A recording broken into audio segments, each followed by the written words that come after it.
What's going on, everybody? Welcome back to Talkin Sports with Jake. Hope I'm doing well. So, a couple of smart moves in MLB free agency. The Angels signed Kenley Jansen a year for $10 million. Jansen's a really good reliever. He's been around for a while. This will be his 16th season in the major leagues. He's going to be 37 years old, but could still kick it. Last year with Boston had a 3.29 ERA and 54 appearances, 27 saves for him. 54 2/3, had 62 strikeouts, and only 20 walks. He is at 447 career saves, so he probably won't get to it this year. But if he plays this year, next year has a good shot to get to 500 career save, which would basically almost lock him up for the Hall of Fame. So I would assume that's what he's trying to get to at this point. He's a four-time All-Star. In his career, he's got a 2.57 career ERA and 868 in the third career innings, 447 career saves. He won a World Series with the Dodgers in the pandemic year. Yeah, that ring to me is very it's got a bit of an asterisk to it, but he does have a World Series championship as well. A lot of playoff experience, pitching a lot of big games, especially in the playoffs. The Angels are very bad. Their GM just announced that Anthony Rendon needs hip surgery, going to be out long term. That guy's a joke. The guy's making like $36 million a year. He doesn't like playing baseball. He's a douchebag, and he's got nothing left. His body's cooked. He's just clicking a paycheck at this point. So should be another long year for the Angels. They're once again not going to make the playoffs. I'm sure. I would not be surprised if Jansen is flipped at the trade line. He was at the Dodgers for many years, and then he spent a year in Atlanta, and then the last two he was in Boston. So he's been with contenders his whole career, so I'm sure he will probably find himself back on a contender probably by the end of the summer, without a doubt. So, but he's with the Angels for a year, and the Dodgers are bringing back Clayton Kershaw on a one-year deal. Kershaw is one of the best pitchers of all time. He's been around forever. This will be his 18th season in the major leagues. He's going to be 37 years old in May. Last year only made 7 starts. Had 4.5 ERA in 7 starts. Got so slow with a ton of injuries. He has not pitched more than 25. He has not given you 25 starts since 2019. Down the stretch, he's had a lot of injuries that have kind of derailed his career, but he's obviously a first ballot Hall of Famer. Just look at the numbers. He's got 2.5 career ERA in over 432 career starts. He's got his win loss record is 212 and 94. A World Series championship in 2020. His playoff numbers aren't great, but he's got a World Series championship. He's got a couple of Cy Youngs and MVP. God knows how many All-Star games he's made. One of the greatest starting pitchers of all time, or with the greatest starting pitcher of his generation. He's up at the end, and I don't know how much he has left, but I think if he's healthy, he can mean 2 years ago in 24 starts, he had 2.46 ERA. So he was still an elite starting pitcher when he was healthy 2 seasons ago. So if he's even mostly healthy, I think he's still a very good pitcher. The Dodgers have a very deep rotation, and they have a good shot of going back to back. As much as I hate to say it, they have a very good shot of going back to back, and they are certainly the team to beat in MLB. Mike Woodson is going to step down as a head coach of Indiana after the season. He's been there since 2021. Has not gone as planned. He was an NBA coach for a while. He coached the Knicks a bunch of years ago. At this point, it's got to be like at least 10 or 12 years ago. Was coach of the year 1 year. Then the following season, Knicks regressed severely and he got fired. He bounced around the league as an assistant. I think he was with the Clippers as an assistant. He was actually with the Knicks as an assistant when he actually left mid-season as an assistant with the Knicks, making the first or second year when Tom Thibodeau took the Knicks job as an assistant. He left to go to Indiana. Was there for, I think it's in his 4th year there, but I don't think he's even made a tournament once. It's not gone as planned, and I think it is time to move on. I mean, who knows if he'll get another job. I think he could get a job as an assistant coach in the NBA. He's a guy who's coached for a long time. He was coach of the year. Like, at this point, we're pushing 15 years on that, but he was coach of the year at one point. You know, he's had some success as an NBA head coach, but he is going to step down. There's rumors he was just going to retire on the spot, but him and Indiana came to a compromise that he would step down after the year, so they're going to part ways after the season. And the Los Angeles Clippers, speaking of the Clippers, they signed Ben Simmons. Ben Simmons was bought out, finally, by the Brooklyn Nets, and he signed the Clippers. I don't understand why you give this guy a shot. The guy is very soft, complete prima donna. He's not good. Maybe he's a decent defender, but he averages 6, 6, and 6 with solid defense, and he never plays. Like, the guy was making like $40 million a year with the Mets. And I think he played 90 games. He's been there for like 4 years. I think he played 90 out of like possibly 240-something games. He's always hurt. He gives you nothing offensively. He's got a terrible attitude. Not the most well. He's not a well-liked guy. He's a locker room problem. I don't understand. Also, the Clippers they're playing like an old person squad. Kawhi, just his body is just breaking down. He didn't get back that long ago. Harden's just at the end of his career, and after that, just a bunch of role players like Norman Powell and Vika Zubac. Then you had Ben Simmons and the broken down soul of Ben Simmons. I don't get it. I don't get it. At the best, maybe if he's somehow healthy and he keeps his head on straight, he can be a decent defender on the bench. Guy can come in and get a couple stops off the bench, but I don't get it. I feel like the buyout market, don't know a whole lot right now, but if I had to guess, Bruce Brown could be a candidate in New Orleans. He's a good player, really good defender who could score a bit. Former NBA champion with Denver a couple of years ago. They got him back from Toronto in the Brandon Ingram trade. He could definitely help a contender. I can see him getting bought out with the Republicans out of the race. Maybe Malcolm Brogdon. He's the guy that was in the finals a couple of years ago. He's a solid guard to have on your bench. Washington's had him since last year. They've held on to him thus far. I can see them, with Washington, and looks like they're going to be the worst team in the league this year. They're having a dreadful season. They have about 7 or 8 wins all season. I could see them buying him out. When them go to a contender. Maybe Steph Curry. He's a veteran guard, been around a while. He's a good shooter / backup guard on your bench. He can help a contender. He's been around for a while. That being said, he's from Charlotte.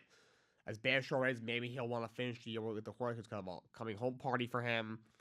And the only one I can really think of is maybe Trey Jones. Charlotte got him from the Spurs when they in 13 trade. That's Zach LaVine to Sacramento. So, I mean, he's not much of a scorer, but he is a good defender to have on your bench. Maybe they let him go. Those possibly want to keep him because at that point you just got Kevin Hurd or Zach Collins for Zach LaVine. That's not a great return. So, maybe other than that, it's hard to guess. Like, I mean, like, you think like I would think that D'Lo's the name that popped up. I think they would keep him. I mean, his last stint in Brooklyn went very well. He's been playing pretty well. They have his bird right to after the season. Also, I think if they don't plan on re-signing, they should probably just let him go. And let him join a contender because he's a very talented offensive player. So those are probably the most likely names. I thought Chris Middleton might be a big name that would because he's a guy who can really shoot the ball and defend the perimeter when he's healthy. But the Wizards said they're going to hold on to him, so it doesn't look like he'll be hitting the open market. So those are the only names I would think that would probably be available on the buyout market. But that Lakers-Hornets trade is off. The trade was going to send Mark Williams to the Lakers. Going the other way was going to be the hot rookie don't connect along with Cam Reddish, a first rounder in 2031 and a swap in 2030. But Mark Williams failed the physical. The trade is off. So Mark Williams has returned to the Hornets. Don't connect and Reddish return to the Lakers. The picks return back to the Lakers. To be honest, this is in the long term. This helps the Lakers. Connects. Williams not a bad player. He's had a really good year. He's averaging 15 and 9, shooting almost 60% from the field, but he's never made a 3 in 3 years in his career. He's very injury prone. He's not amazing defensively. Trey don't connect with him. Has a chance to be a star for him. Was definitely an overpass. I don't think it's that bad for Lakers. That being said, they really do need a big man. They just waived Chris Wood so they can bring in Alex Len. Len's a serviceable backup center at this point in his career. Not sure how much that really helps the Lakers, to be honest. But, I didn't agree with them sending out Don't Connect from Mark Williams. I know Charlotte's trying to launch an investigation, see what happens. But they were like, Mark Williams is going to be on a team in the year. I kind of want Don't Connect. I also, we would have a lot over here besides the oft-injured LaMelo Ball and the currently injured Brandon Miller.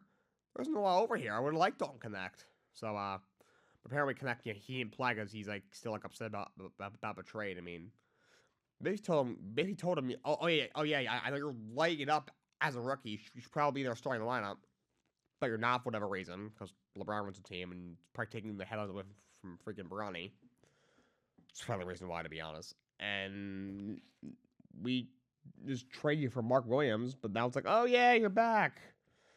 Like, so he's probably still processing it, but hopefully he figures things out. But that trade has been called off because the terms of the trade was Mark Williams had to pass a physical because he's had a back injury that's cost him a lot of time. His career, it was actually not his back, it was something else. He failed the physical, so the trade was canceled. And because it happened, because once that provision was not, once the provision was not reached, it happened after the trade deadline. Like, they couldn't even try and work out something else or make another move because the trade deadline had already passed. So that's the whole deal with that.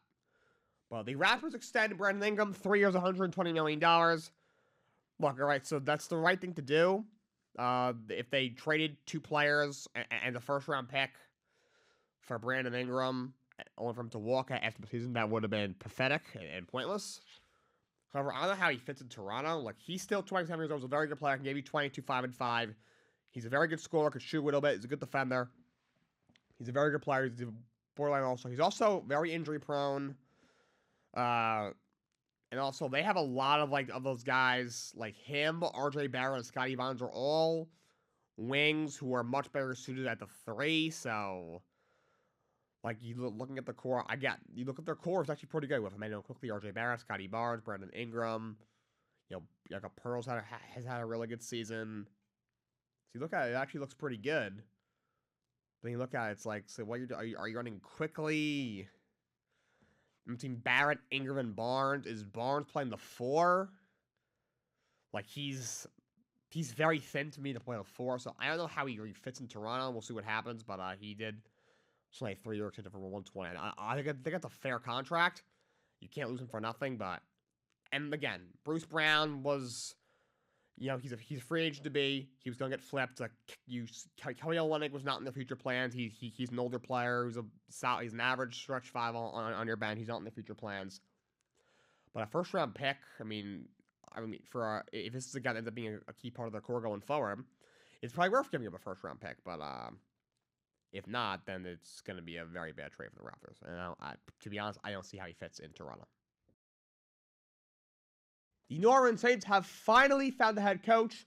They find Kellen Moore, Eagles offensive coordinator, as the new head coach. Look, to me, this is just an okay hire. At this point, it's the best they could do. They obviously waited a long time. All other openings had been filled a while ago. This was probably the best guy out there.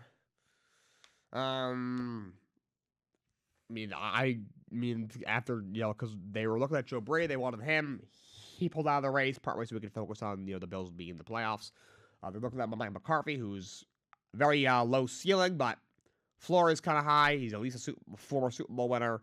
It was almost 15 years ago, and he had probably Aaron Rodgers, but he won one. He's won one of the games in the regular season, at least. Then he decides to take the year off from coaching, and for Dallas let him go. So there wasn't a whole lot of options there.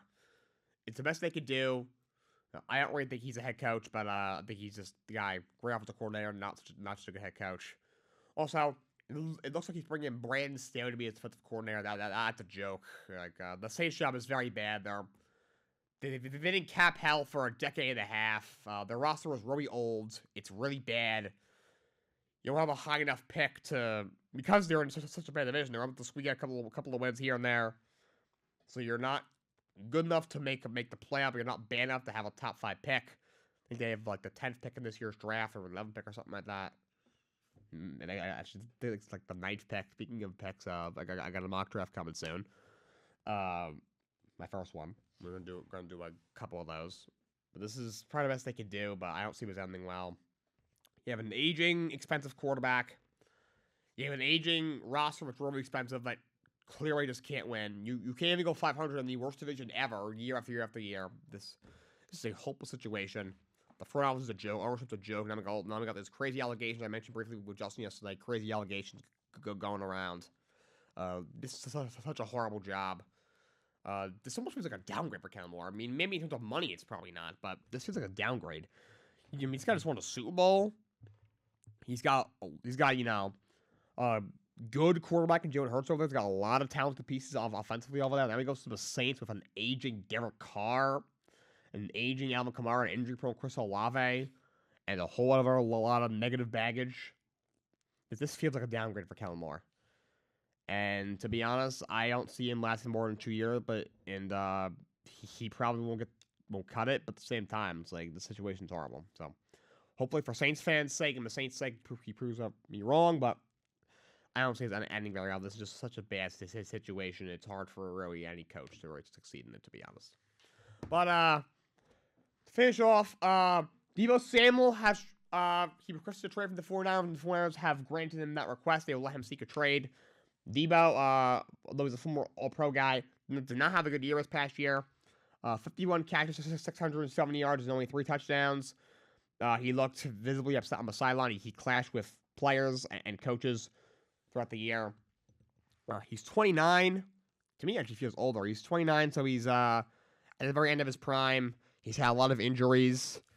It's hard. I mean, to me, he's not really a true top-level receiver. He's a weapon because of how they use him on the ground as well. But I think he's past his prime. He's still, the big play threat is not there nearly as much. But, which is really what made him Deebo Samuel. He can maybe still help a team, but when he's healthy, but that's still a big if. I mean, his best year was 2021. He had 77 catches for 1,400 yards and 6 touchdowns. Since then, these last 3 years, 56 for 632 and 2 scores, 60 for 892 and 7 scores, 51 for 670 and 3 scores. He affected the game in other ways as well, but just to people were trying to act he's like a top-level receiver in the game. He's not. He's maybe like a top 20, 25 receiver in the game. Just pure weapons, he's probably like a top, at least before this, he was like a top 10 to 15 weapon in the league, but he was never, maybe at least not the last 3 or 4 years, has never really been like a top even 10 receiver in the NFL. It doesn't create a ton of separation. Not sure what, honestly, I don't think he has a whole lot left, but looks like he will be off the team next year. And the New York Jets are expected to part ways with Aaron Rodgers. Apparently, Rodgers flew out to New Jersey, and he met with Jets head coach Aaron Glenn and the New York Jets brass. They told him, if you're going to be on the team next year, you have to be all in. You have to show up to training camp every day, and you cannot do the Pat McAfee shows anymore. And they told him that they're planning to go in a different direction. Rodgers this past year completed 60% of his passes for over 3,800 yards, 20 touchdowns, and 11 picks, and a rating of 90.5. So, looking at it, you think, all right, he was okay, but his numbers to me don't tell the full story. He had 5 or 6 chances at least, late in the game to go down and tie or win the game, and every single time it came up short. I could name a couple off the top of my head. In the Seattle game, you're up 2 touchdowns. You're in the red zone. Second down, got a wild one, Garrett Wilson in the back of the end zone. You overthrow him. The next play, you throw a pick 6. Post going up by 3 touchdowns. Now you're only up by a touchdown. The momentum completely swung. You end up losing that game. He did it so many times. The game against the Vikings, he threw 3 picks in that game. I can go down the list of games, and so the only one he truly played really well in, week 2 against the Titans, he looked pretty good. He looked good against the Patriots in week 3. The Titans are awful. The Patriots are awful. The last game of the year, that meant absolutely nothing. Against the Dolphins, he threw 4 touchdowns. Other than that, he played well against the Jaguars. Whoopie damn do. He looked okay in that game. Every other game, there was really nothing special. He's 41 years old. He's going to be 42 before the end of the next season. Torn Achilles in the rearview mirror. I get he's one of the all-time great quarterbacks. He's one of the at least 10 greatest quarterbacks of all time. But I just think the guy's done. Does he retire now? He should. Guy's a 4-time MVP, Super Bowl winner. Nothing else to prove. His career didn't end the way maybe he wanted to. some playoff heartbreaks in Green Bay. The injury 2 years with the Jets, and then this just brutal year with the Jets. But he's got nothing left to prove to me. I mean, his touchdown to interception ratio for his career is 503 to 116. Like, that's incredible. But he's probably not going to go out like that. He'll probably try to play at least another year, whether it's in Pittsburgh or in Vegas or who knows. He's from Cali. The 49ers don't want to pay Brock Purdy. Do they move off him and look to bring in Aaron Rodgers? Does he maybe? I've heard maybe Pittsburgh. I've heard maybe the Raiders. Hell, if they'll like move off from Sam Darnold and they're worried about J.J. McCarthy, does he fulfill the prophecy of Packers quarterbacks? Drafted by the Packers, you win one Super Bowl. You put up a lot of Golby numbers. They draft your replacement. You get pissed off. You trade to the Jets. You have an underwhelming year there. Go to the Vikings and have a couple of good years and then retire. Who knows? But if he goes to another team and plays well and playoff run, I'm going to be sick to my stomach, by the way. But hopefully it doesn't happen. But Aaron Rodgers looks like will be done with the New York Jets after this past season. Looks like the Jets are going in another direction. That's all I got for you guys today. Until next time, so long. Have a great day.